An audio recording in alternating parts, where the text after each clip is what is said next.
So the iPhone 15 series is coming soon and Apple is all set to shock us all.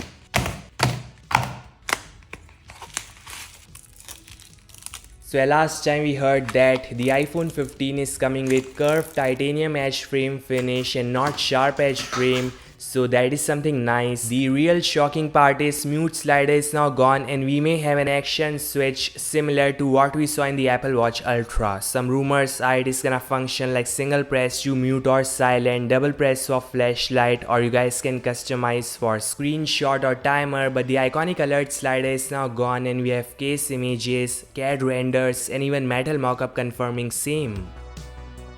Second huge change is pill hole containing Face ID and selfie shooter for all iPhone 15 models, Type-C port for all and no to less chain or side border.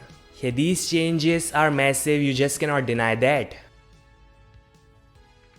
This is the iPhone 15 Pro Max mockup in front of Xiaomi 13 Ultra, Samsung S23 Ultra, OnePlus 11 and the iPhone 14 Pro Max. So I won't say the change is huge like in terms of rear design language, but right on top we have a new periscope zoom camera which is gonna shoot fantastic zoomed images. The icing on cake is near bezel-less front display which is gonna annihilate the competition, that is for sure.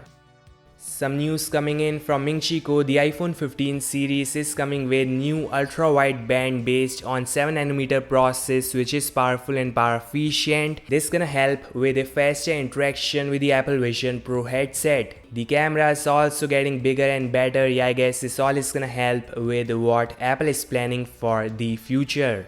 Some leaks are we may see a price hike in the iPhone 15 series, so it is getting expensive, but they are packing it with the best in class features. So this all guys, thanks so much for watching. Make sure to like, subscribe and I'll meet you guys in the next one. Peace out.